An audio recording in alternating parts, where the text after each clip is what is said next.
Bienvenidos. Hoy vamos a meterle mano a la figura de Felipe VI, pero de una forma un poco distinta. Sí, no tanto biográfica, ¿verdad? Eso es. La idea es analizarlo a través de su propia voz. Tenemos sobre la mesa un análisis de 3 discursos suyos que son, bueno, la fuente los considera la piedra angular de su reinado. Exacto. Y es que, según este análisis que manejamos, estos 3 momentos no son para nada casuales. No, trazan un arco muy claro que define su lema: servicio, compromiso y deber. Hablamos, para que nos situemos, del discurso de proclamación en 2014, el punto de partida. Luego, el del 3 de octubre de 2017, que fue probablemente el más tenso, el más decisivo, y finalmente uno conmemorativo de 2025, que mira hacia los 50 años de la monarquía parlamentaria. Perfecto. Pues la misión entonces es esa: seguir ese arco, ver cómo esos ideales que se plantean en 2014, pues sobreviven a la prueba de fuego de 2017. ¿Y cómo se reinterpretan después, con la perspectiva del tiempo? Exacto. Es casi la historia de sus principios puestos a prueba. Empecemos por el principio. A ver, 19 de junio de 2014. El rey lanza un concepto que lo va a marcar todo: una monarquía renovada para un tiempo nuevo. Suena muy bien, ¿sí? Suena muy bien, pero ¿qué significa en la práctica esa renovación? Pues mira, es que lo fascinante de ese discurso es que va mucho más allá de la pompa y circunstancia. Es una auténtica hoja de ruta. A ver. Para empezar, define su rol de una forma muy precisa. Se presenta como un rey constitucional. Y esto no es solo un título, ¿eh? Claro, tiene implicaciones. Implica ser símbolo de la unidad del Estado, sí, pero también hacer de árbitro entre las instituciones. Asegurarse de que cada poder se mantiene en su sitio y, sobre todo, respetar escrupulosamente esa separación. Claro. Pero recordemos un poco el contexto. En 2014, España venía de una crisis económica brutal y sobre todo de una crisis de confianza en las instituciones. Tremenda. Viniendo de ese ambiente, ¿cómo intenta el rey, solo con palabras, reconstruir ese puente con una ciudadanía que estaba muy escéptica? ¿Qué herramientas usa para que no suene a un cliché? Pues es que va directo al corazón del problema. Sabe que no puede ignorar ese clima. Y de hecho, uno de los pilares de su discurso es una respuesta directísima a esa demanda social. Ujú. Hay una cita que es fundamental para entender todo lo que viene después. Dice textualmente: hoy, más que nunca, los ciudadanos demandan con toda razón que los principios morales y éticos inspiren y la ejemplaridad presida nuestra vida pública. Y el rey, a la cabeza del Estado, tiene que ser no solo un referente, sino también un servidor de esa justa y legítima exigencia. Ahí está la palabra clave: ejemplaridad. Esa palabra debió resonar con una fuerza tremenda en 2014. Claro. Justo en un momento en que la propia institución monárquica estaba siendo cuestionada por esa misma razón. No es una palabra elegida al azar, ¿verdad? En absoluto. Es el pilar sobre el que quiere construir esa renovación. Es un compromiso ético explícito. Casi te diría que un contrato con la ciudadanía. Está diciendo: os he escuchado.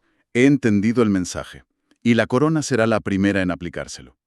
Pero bueno, además de ese pilar ético, aborda el otro gran desafío que había sobre la mesa: la cuestión territorial. Que es un equilibrio muy delicado. Porque para una parte del espectro político, cualquier mención a la diversidad puede sonar a concesión, y para otra, la unidad suena a imposición. Sí. ¿Cómo navega esas aguas tan turbulentas en su primer día? Pues con una fórmula que va a intentar mantener durante todo su reinado. Primero, reafirma con mucha rotundidad su fe en la unidad de España, pero inmediatamente después añade el matiz clave: unidad no es uniformidad. Eso es central. Es central. El discurso abraza la diversidad de España no como un problema, sino como parte de su riqueza. Habla de proteger las distintas culturas, tradiciones, y tiene una frase muy bonita sobre las lenguas que describe como puentes para el diálogo. Es un intento de construir un patriotismo inclusivo. Esa es la idea. Y supongo que, para empezar un nuevo capítulo, también hay que cerrar el anterior. ¿Cómo maneja la herencia de sus padres? Les rinde un homenaje muy medido y muy significativo. Del rey Juan Carlos I reconoce su legado político extraordinario, llegando a decir que su reinado abrió paso a los mejores años de nuestra historia contemporánea. ¿Y de la reina Sofía? De la reina Sofía elogia toda una vida de trabajo impecable. Pero lo interesante es que no se queda en la nostalgia. Usa ese agradecimiento como un trampolín para saltar hacia el futuro. Para mirar adelante. Exacto, hablando de los desafíos del siglo XXI, la ciencia, la innovación, la ecología. Es una forma de decir, gracias por lo construido, ahora nos toca a nosotros. Entonces, si lo resumimos, este primer discurso no es una simple ceremonia. Para nada. Es una declaración de intenciones en toda regla. Podríamos decir que establece un contrato con la ciudadanía basado en 3 cláusulas.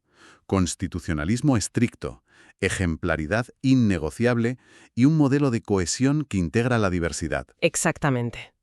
Pone los cimientos. Es el manual de instrucciones de su reinado. La pregunta, claro, es ¿qué pasa cuando la realidad pone a prueba ese manual? Y vaya si lo puso a prueba. Esos cimientos de los que hablas, ejemplaridad, unidad, constitucionalismo, suenan muy bien en un discurso así, de proclamación. Claro, pero la verdadera prueba de fuego no tardaría en llegar. Y vaya si llegó, en octubre de 2017. El contexto que describe la fuente es de extrema gravedad y máxima tensión. El tono aquí es otro mundo. Es la noche y el día. Pasamos de un discurso de esperanza y de proyecto a un mensaje de emergencia nacional. Y el cambio de registro es totalmente deliberado. Totalmente. El propósito aquí es la contundencia. Lo primero que hace es un diagnóstico durísimo de la situación. Acusa a las autoridades catalanas del momento de deslealtad inadmisible. Eso no es lenguaje diplomático. Es una acusación directa y sin paliativos. Totalmente. Y sigue. Afirma que han quebrantado los principios democráticos de todo Estado de Derecho y que se han situado totalmente al margen del derecho y de la democracia. No deja ningún espacio a la ambigüedad. Ninguno. Es la jefatura del Estado diciendo, se han cruzado todas las líneas rojas. Espera un momento, porque aquí hay un cambio fundamental. En 2014 se definía como árbitro, pero lo que describes ahora no es un árbitro que mira el partido desde la distancia. No. Esto suena a un jugador clave que sale a defender el propio tablero de juego. Esa es la clave. Pasa de ser árbitro a ser garante activo del orden constitucional. Lo dice explícitamente en el discurso. Es responsabilidad de los legítimos poderes del Estado asegurar el orden constitucional. Con esa frase, está dando un respaldo institucional inequívoco a la respuesta del Estado. Es probablemente la intervención más decisiva de un monarca en la democracia reciente. Y el mensaje no va solo hacia las instituciones, que es lo que uno esperaría. No. Se dirige directamente a la gente y con una carga emocional tremenda. Lanza un doble mensaje a la ciudadanía que es posiblemente lo más recordado de todo. Por un lado, se dirige a todos los catalanes, incluidos los independentistas, para recordarles que, en la España constitucional y democrática, tienen un espacio de concordia. Es como una puerta que se deja abierta. Eso es una llamada a no romper la baraja del todo. Pero luego viene la frase que se quedó grabada a fuego en la memoria colectiva de ese día. Efectivamente. El segundo mensaje va para los ciudadanos de Cataluña que se sentían desamparados, preocupados por la deriva de sus gobernantes. Y ahí pronuncia las palabras que lo definen todo. A quienes así lo sienten, les digo que no están solos, ni lo estarán.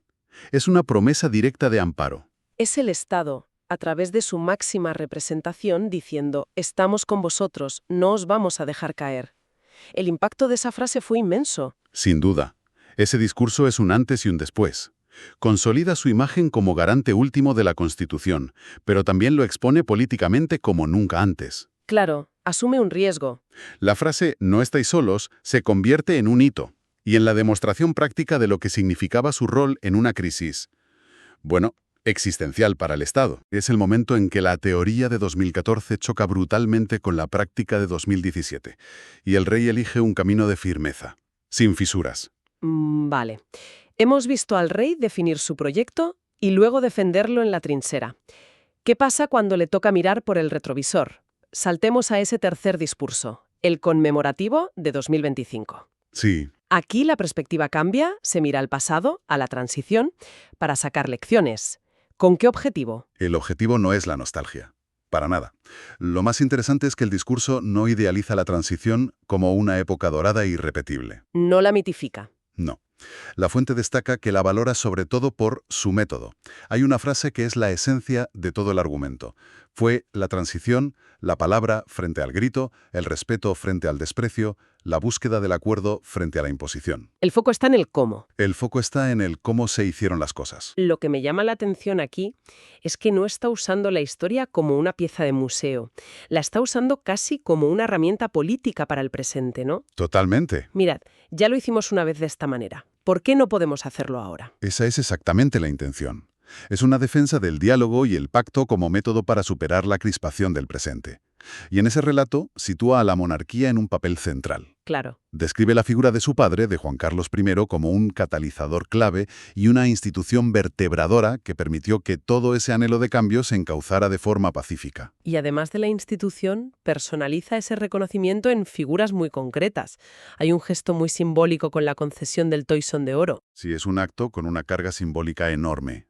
Aprovecha para entregar la máxima distinción a un grupo de personas que representan diferentes facetas de ese éxito, ¿no? Ajá. Se lo da a los dos ponentes constitucionales vivos, Miguel Herrero y Miguel Roca, que simbolizan el pacto entre ideologías opuestas. Los arquitectos del consenso. Exacto. También se lo concede a Felipe González, y esto es importante, porque lo hace en su calidad de primer presidente que consolidó la alternancia política. La prueba de que la democracia funcionaba. Y era madura. Y finalmente, en un gesto más personal, se lo concede a su madre, la reina Sofía, por una vida entera de servicio ejemplar y de lealtad a España. Es como si estuviera premiando las tres patas que sostuvieron ese proceso. El pacto con los ponentes, la normalización democrática con la alternancia y la propia institución en la figura de su madre. Es una fotografía perfecta de ese periodo. Pero de nuevo, lo crucial es cómo lo conecta todo con el presente y con su propio proyecto. Vuelve a su lema. Vuelve a su lema fundacional de servicio, compromiso y deber, y reitera la idea de 2014 de que la ejemplaridad es la base de la confianza. No es solo un recuerdo del pasado. No. Es una reafirmación de sus propios principios utilizando la transición como el mejor ejemplo de su validez. Es decir, aquellos valores que hicieron posible la democracia son los mismos que necesitamos hoy. Bien, pues hemos hecho el viaje completo. Un monarca que en 2014 defiende su proyecto de monarquía renovada sobre el papel, en 2017 se ve forzado a defender el orden constitucional con una firmeza inédita, Sí. y en 2025 mira hacia atrás, al origen de la democracia española, para proponer un camino de entendimiento basado en el diálogo. Si conectas los tres puntos, emerge un retrato muy coherente. Los contextos son radicalmente distintos. Uno de esperanza, otro de crisis, el último de reflexión, pero los ejes son los mismos. La columna vertebral. Esa es la palabra. En los tres discursos subyace la defensa de la Constitución como el gran marco de convivencia, la afirmación de que la unidad de España se basa en su diversidad y una llamada constante a la concordia. El tono cambia, el estilo se adapta, pero la columna vertebral se mantiene intacta. Entonces, para terminar, y pensando sobre todo en ese último discurso que reivindica el método de la transición, lanzo una pregunta al aire. A ver. En un escenario político como el actual, que a menudo parece dominado por la confrontación, por el grito frente a la palabra, ¿es ese espíritu de consenso y diálogo una herramienta realmente útil para el presente? ¿O es más bien una reliquia de un pasado que, por mucho que se admire, ya es irrepetible?